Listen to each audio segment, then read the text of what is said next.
Buenos días, ¿cómo están?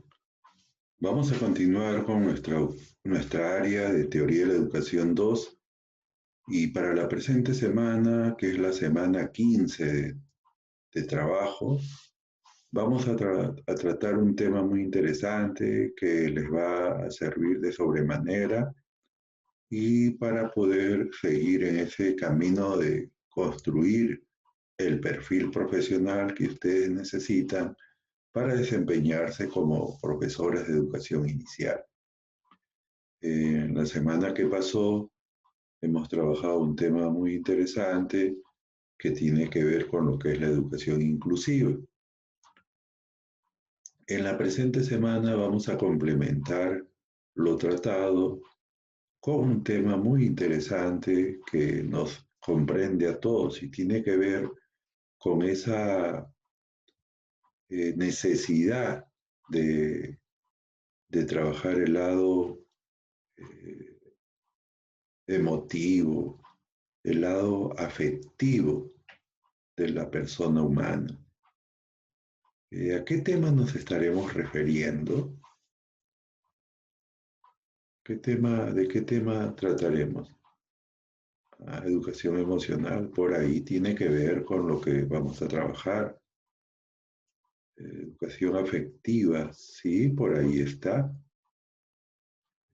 Muy bien, pedagogía del afecto. Eso es casualmente lo que vamos a trabajar en la presente semana, la pedagogía del afecto.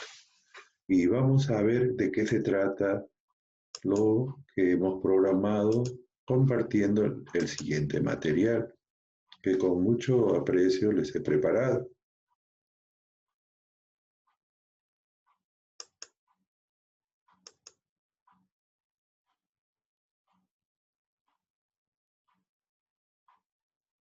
Bien, entonces tal como les iba diciendo, eh, esta es la semana 15 de nuestra área de Teoría de la Educación 2 y el tema de la presente semana es Pedagogía del Afecto. ¿Qué se espera alcanzar? ¿Cuál es el logro de aprendizaje de la presente semana? Que ustedes conozcan los rasgos más importantes de esta corriente que se viene dando en el mundo y de manera especial a ustedes que van a ser profesores de educación inicial, les va a servir de sobremanera. Entonces, vamos a buscar de que ustedes a través del compartir, así como lo venimos haciendo cada semana, estos datos, esta información, este conocimiento sistematizado a partir de diversas fuentes, a partir de también algunos detalles que quien les habla puede preparar, ustedes puedan ir sentando las bases tal como lo han hecho con los temas anteriores, para que posteriormente en sus prácticas, en su desarrollo profesional más adelante, ustedes puedan recurrir a lo aprendido y puedan aplicarlo a lo que es el quehacer de todo docente, ¿sí? Entonces, vamos a dar inicio a lo preparado para esta semana. ¿Bien? Entonces, ¿cuáles son las ideas fuerza sobre pedagogía del afecto? ¿Qué podemos decir en relación a esto? Que esta tendencia permite racionalizar, controlar nuestros sentimientos, gestionar nuestras emociones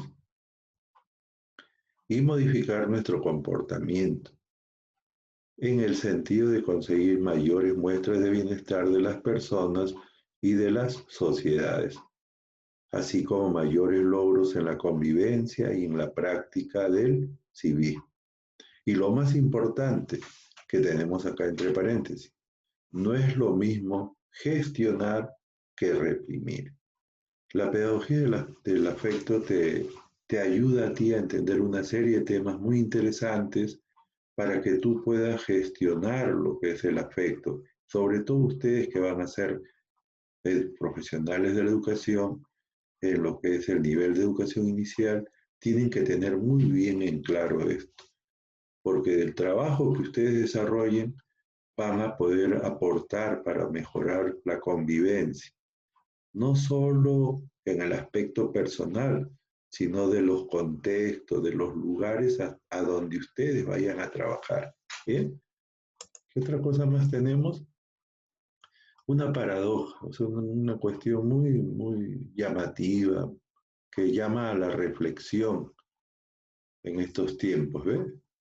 En estos tiempos el ser humano ha alcanzado un alto grado de progreso científico y tecnológico. ¿Qué no se ha avanzado en las ciencias? En las ciencias se han conseguido cosas muy positivas para el cuidado de la salud, para la comodidad. Y esto a su vez se ha complementado con lo tecnológico, que es la aplicación de los conocimientos científicos en las necesidades humanas. Eso es tecnología. Ese es el campo tecnológico. En eso se ha alcanzado un alto grado de progreso, que no hay ahora cosas que nos llaman mucho la atención. Lo que se menciona aquí solamente es un puntito dentro de todos esos avances, el Internet, la telefonía celular, los móviles. ¿Eh? Pero por otro lado, como dice esta presentación, el progreso o mejora en la dimensión afectiva y emocional está a años luz del principio. ¿Eso qué significa? Que se ha avanzado mucho en lo científico y tecnológico, pero en lo que es el progreso, la mejora de lo que corresponde a la parte afectiva, emocional, no. Por eso es que en la actualidad se ven tantas cosas que hay en la sociedad, como asesinatos, intentos de asesinato, maltrato entre los padres hacia los hijos o viceversa, desconsideraciones. Y eso es porque la parte afectiva y emocional, en su mayor parte, en la mayoría de hogares, en la mayoría de instituciones educativas, no se trabaja como corresponde. Más estamos preocupados en lo que es el aspecto cognoscitivo, el aspecto del hacer, de que todos cumplan las tareas, pero a veces nos descuidamos de la parte afectiva y emocional de nuestros estudiantes. Por eso es que, sobre todo en temporadas como esta que estamos viviendo, el entender a sus estudiantes, a las estudiantes, en este caso ustedes, en brindarle oportunidades para que puedan cumplir con su quehacer de profesionales que van a ser, así como también que puedan complementarlos con sus labores que tienen que llevar a cabo en sus trabajos o en sus hogares, con sus hijos, es elemental en el docente de educación superior, también de cualquier nivel, porque si en inicial nos ponemos con actitudes que lindan con la soberbia, con la posición personalista, egocentrista a veces del docente, de la docente, en educación primaria, en educación secundaria, en educación superior, sea no universitaria, universitaria, a nivel de posgrado, maestría, doctorado. Entonces, ¿qué vamos a lograr? Que las personas vayan dejando las aulas, vayan dejando los espacios virtuales. Y eso es lo que no se desea, no se quiere. Entonces tenemos que trabajar mucho lo que es la parte de la pedagogía del afecto para poder hacer que esta paradoja no siga siendo así en los próximos años. ¿Sí? Muy bien.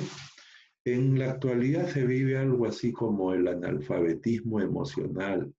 Claro que quiero dejar sentado de que no todo esto no se puede generalizar. Hay personas, hay honrosas excepciones que manejan sus emociones. Pero, ¿qué cosa nos dice, por ejemplo, este estudioso, Vizquerra? Él propone que uno de los mayores obstáculos para las relaciones interpersonales y la convivencia es la agresividad, la violencia. ¿Mm? La mayoría de las características del comportamiento violento son de naturaleza afectiva y emocional. Y también este estudioso nos hace saber que la educación formal hasta el momento no ha prestado la debida atención y dedicación a esta dimensión.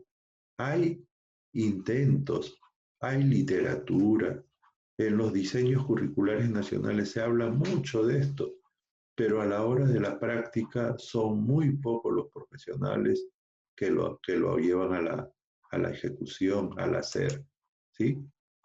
Por otro lado, ¿cuál es la finalidad de la pedagogía del afecto? Es la prevención de efectos nocivos de las emociones negativas, como por ejemplo la violencia, la ansiedad, el estrés, la tristeza, la depresión. Es mover todo esto por lo que tenemos acá, por desarrollar emociones positivas, de bienestar, de alegría, de humor, de amistad, de amor, de felicidad. ¿Eh? O sea, la pedagogía del afecto eso es lo que busca, desterrar poco a poco, claro que esto no se logra de la noche a la mañana, todo lo que tenemos acá y lograr insertar, internalizar en todos aquellos que estamos en el mundo de la educación estas características de las emociones positivas. ¿Eh? Por ejemplo, ¿cuáles son los efectos de la pedagogía del afecto en la educación tradicional? ¿Qué es lo que permite? ¿Cuál es el impacto que logra? Logra aumentar el respeto entre el alumnado, el profesorado y la familia. Se aprecia mayor atención para el aprendizaje y una mejora del rendimiento académico. Cuando nosotros como profesionales de la educación tratamos como debe ser al alumnado, entre colegas nos tratamos bien, y ni qué decir cuando nos llevamos bien con la familia. Por otro lado, cuando motivamos a nuestros estudiantes, ¿qué sucede? El aprendizaje y el rendimiento académico se ven beneficiados, se incrementa, existe ese deseo de seguir estudiando. ¿Qué otra cosa más logramos con la pedagogía del afecto? Aumentar la tranquilidad y la seguridad, la percepción por parte del alumnado de sentirse cuidado por el profesorado. Y eso se da cuando ustedes acuden en búsqueda de alguna oportunidad, de alguna solución a un impasse que se les presentó. O nosotros también cuando estamos estudiando, por ejemplo, un doctorado, y ahí en el aula, en nuestra sección, llegan docentes que nos permiten esto, nos dan oportunidades, nos entienden. Entonces nosotros nos sentimos tranquilos y seguros, igual que ustedes. ¿Por qué? Porque percibimos de que estamos siendo apoyados por quien hace las veces de profesor en ese momento. ¿Qué otro efecto positivo tiene la pedagogía del afecto en la educación?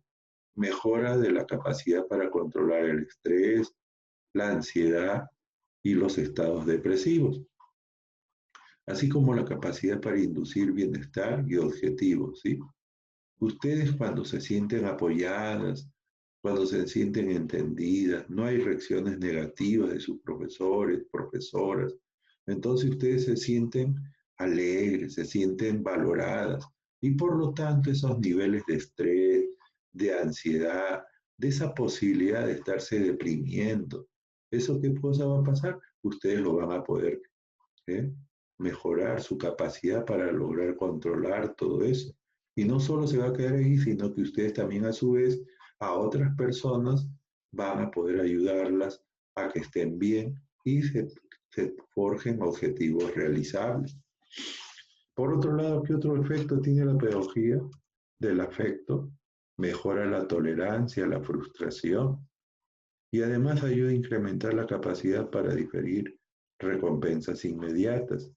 ¿Eso qué cosa significa? Que cuando nosotros manejamos bien la pedagogía del afecto, nosotros aprendemos a que en algún momento no todo es color de rosa.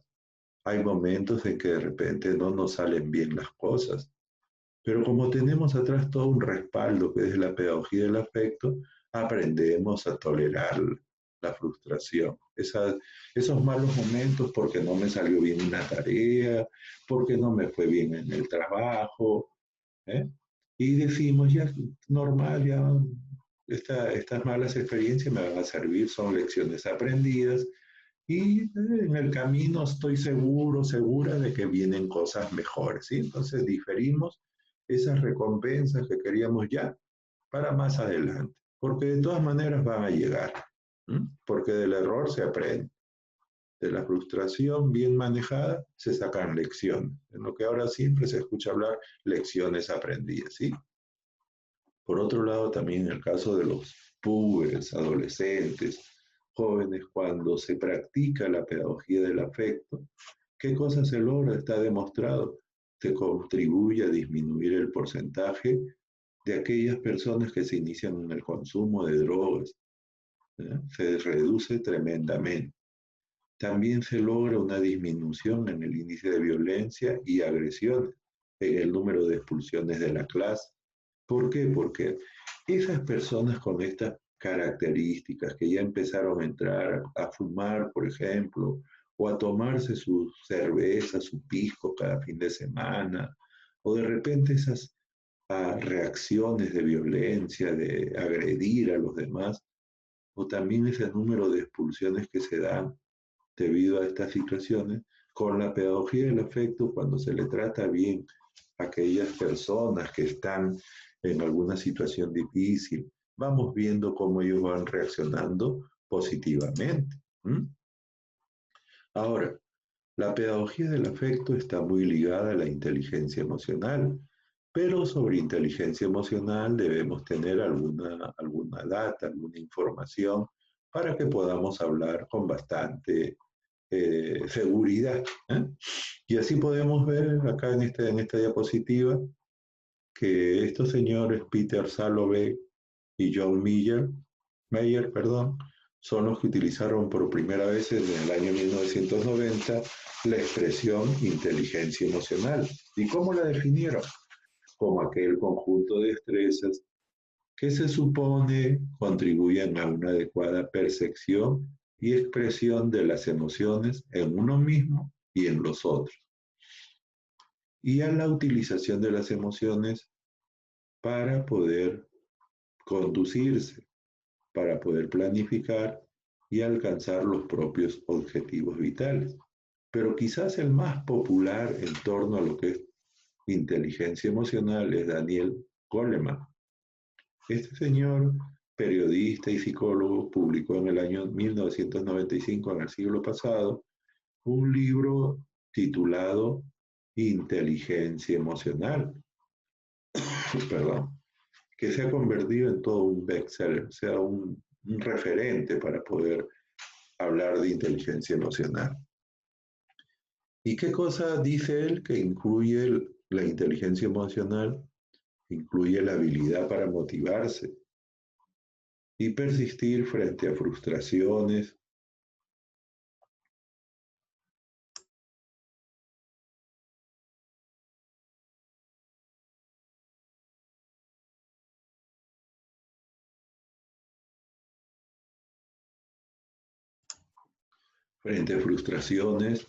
controlar impulsos y demorar recompensas, gratificaciones, también para poder regular los estados de humor, las desgracias que obstaculicen la habilidad de pensar, desarrollar empatía y esperanza.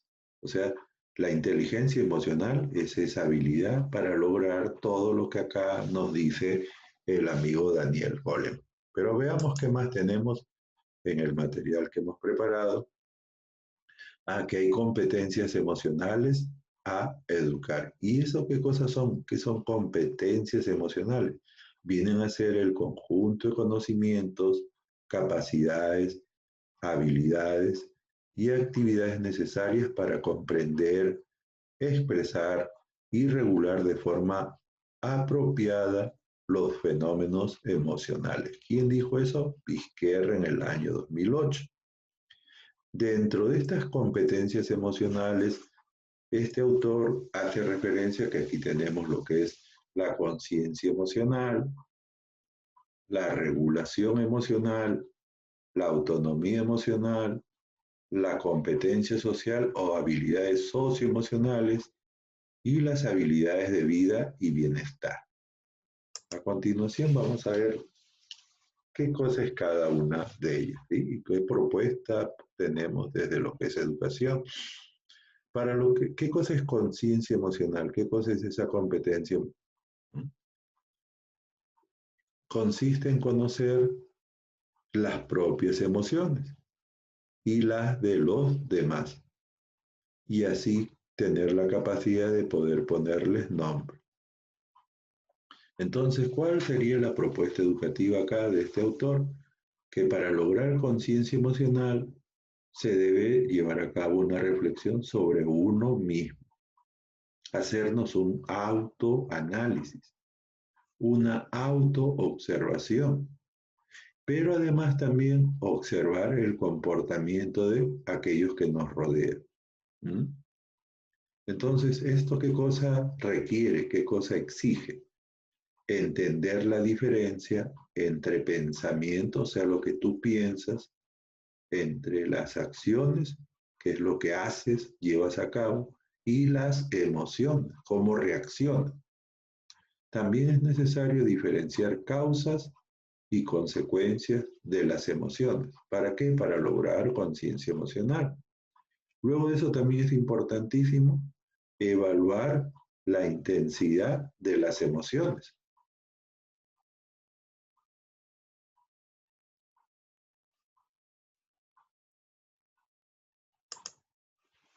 Reconocer y utilizar el lenguaje de las emociones, tanto de comunicación verbal como no verbal, ¿no? Porque no solo es con las palabras, sino también con los gestos que damos a entender cómo estamos manejando nuestra conciencia emocional, que es una de las competencias emocionales que debemos de educar. Luego de eso tenemos otra competencia emocional, que se denomina regulación de las emociones.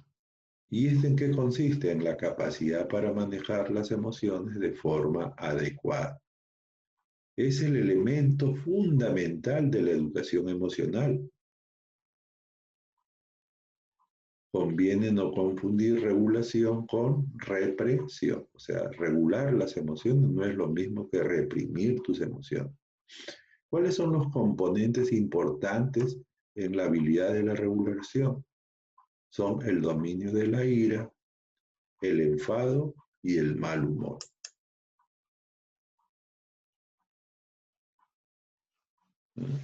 La capacidad para retrasar gratificaciones o recompensas. ¿Cuál es la propuesta educativa? Llevar a cabo técnicas concretas para poder desarrollar la regulación emocional. ¿Con el diálogo con quién? Con uno mismo.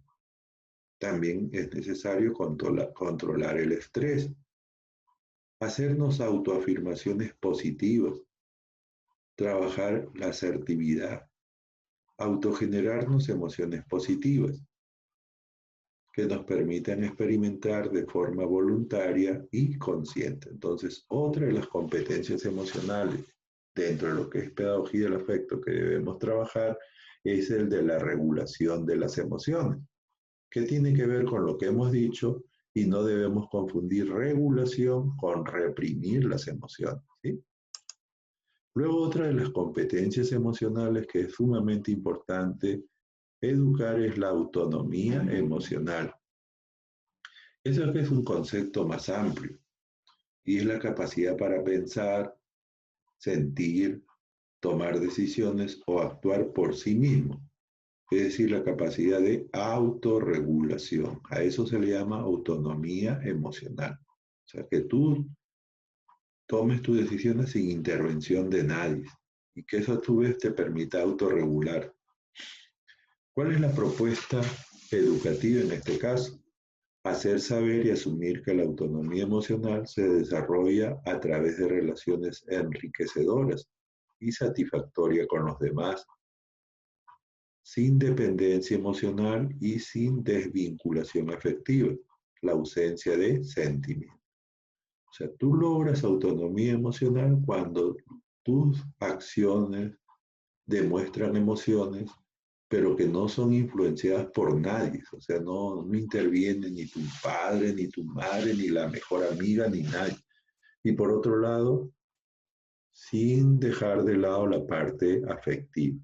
Cuando tú logras esto, podemos hablar que tu competencia emocional llamada autonomía está en el camino correcto. ¿Qué características debemos tomar para la adquisición de la autonomía emocional? La actitud positiva, sentirse optimista y potente, de tener la intención de ser justo, bueno, compasivo, responsable, resiliente y elasticidad. Eso de ahí te permite a ti ir trabajando lo que es esa autonomía. Luego hay un tema muy importante que está en todo su apogeo en estos últimos tiempos, que tiene que ver con la competencia social, habilidades socioemocionales o también llamadas habilidades sociales, habilidades blandas, ¿no? ¿Y qué cosa significa esta competencia social? Es la capacidad para mantener buenas relaciones con las demás personas, así de simple, ¿eh? ¿Y qué cosa ayuda en esto? A generar un clima social favorable. El trabajo no podríamos decir en grupo, sino más bien apuntar a lo que es trabajo en equipo, a la sinergia que viene a ser la unión de la energía de varias personas que están en sintonía, o sea, que se hablan el mismo idioma. Y sobre todo, lo orientado a una ciudadanía efectiva, es decir, respetar a los demás como queremos que nos respeten, ayudar a hacer las cosas bien en el espacio geográfico donde te desarrolles. Pero para poder lograr esto que se llama competencia social o habilidades socioemocionales, se debe tener en cuenta lo siguiente, ¿eh? En primer lugar, dominar las habilidades sociales básicas, como por ejemplo los hábitos de cortesía, ¿sí? Saludar al llegar, al despedirse, al pedir por favor. Dominar también lo que es las relaciones interpersonales, como por ejemplo ayudar, dejarse ayudar, compartir, dar a entender que cuentan con nosotros, entre otros. Otra cosa más que nos permite las competencias sociales es asumir racionalmente y vivenciar emocionalmente el respeto a los otros de todas las personas, ¿no? Es decir, saber vivir con las demás personas, respetándolas tal como son, ¿sí?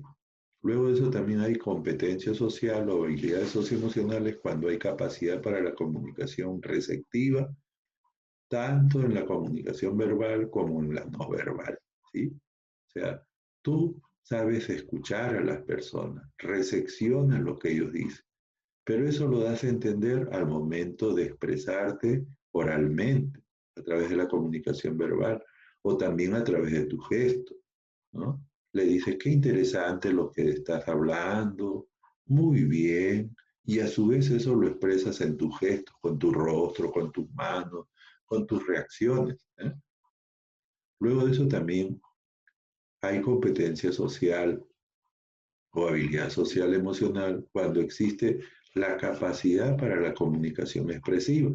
Si aquí era cómo recepcionabas, acá cómo te manifiestas tú al hablarle a las demás personas.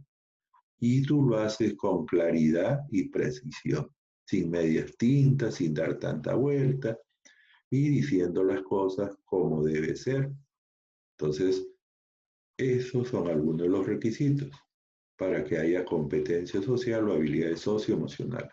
Luego también se aprecia eso cuando hay capacidad para compartir emociones, de alegrías, de tristezas, de euforia, de dinamismo, de actividad, ¿eh? Y tú lo haces de la manera más natural.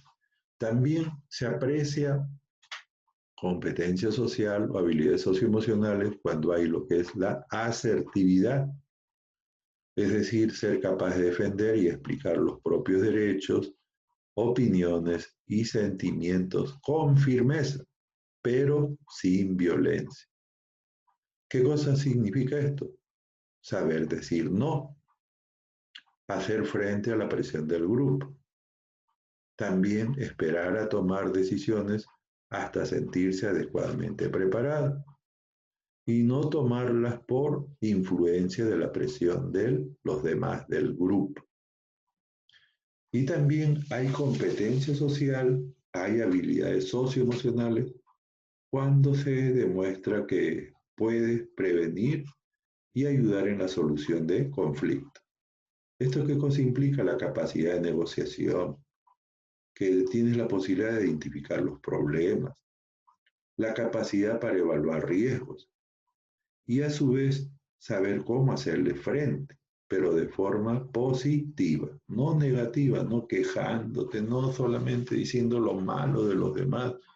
Esto pasa porque nosotros somos así. No, no, no, todo en positivo y sobre todo aportando soluciones constructivas, no solamente quedándote en la crítica, sino esto es el detalle en cuanto a esta característica de las competencias social o habilidades socioemocionales.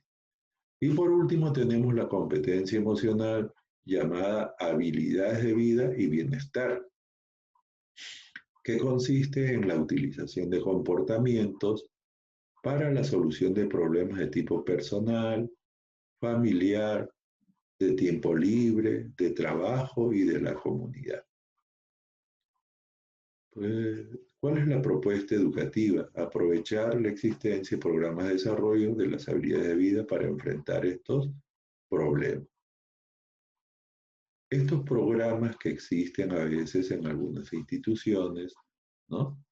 Giran en torno a lo que fomenta el estar bien consigo, al desarrollo de las emociones positivas como alegría, humor, amor, ¿sí? Por ejemplo, en el caso del instituto hay una unidad de bienestar y empleabilidad, y dentro de esta unidad que tiene un jefe de esa unidad, que en la actualidad es el doctor Nicolás Velázquez Amado, se trabaja lo que es la parte eh, de tutoría, lo que es el tratamiento socioemocional, de tanto de ustedes, las estudiantes, como de los docentes, los trabajadores administrativos.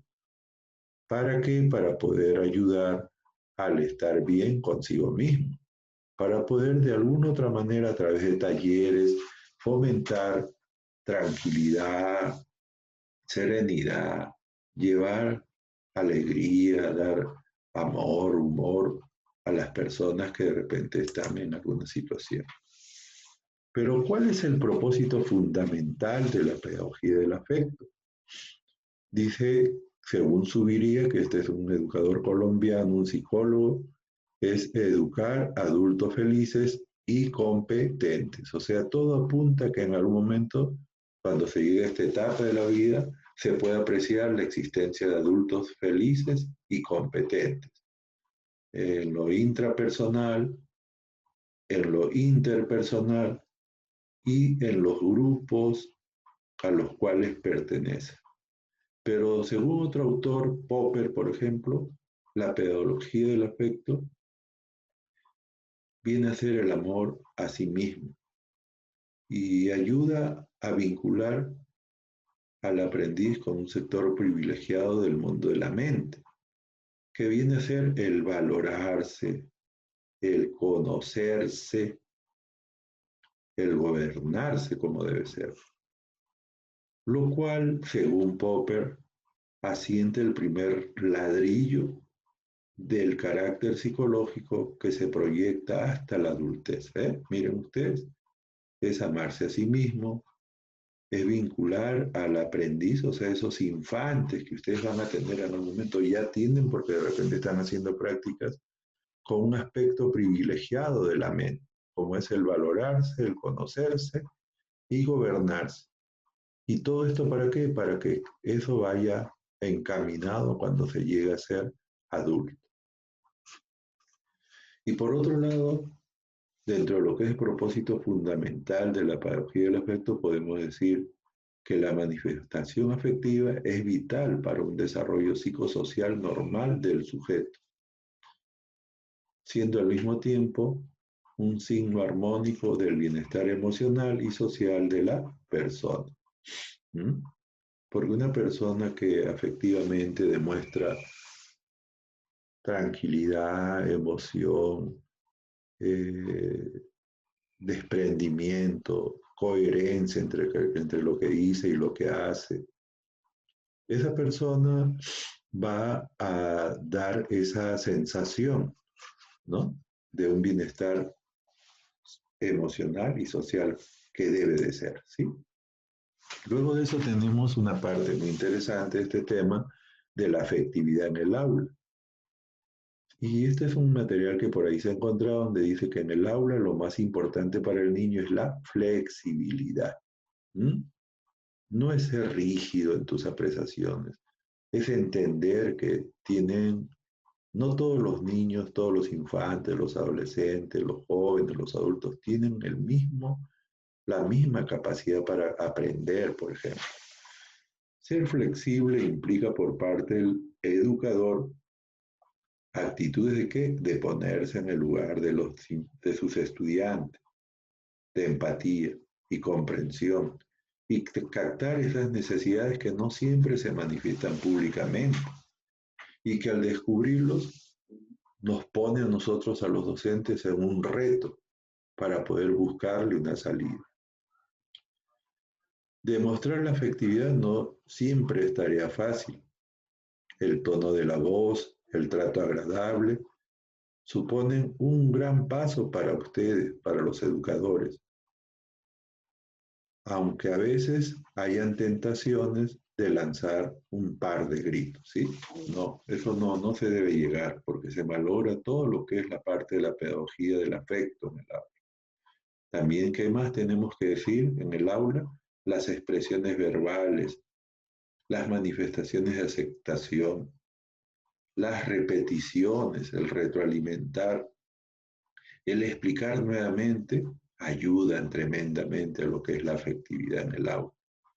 Y un detalle muy importante, el rostro es una manifestación muy rica, muy importante del grado de aceptación y del humor.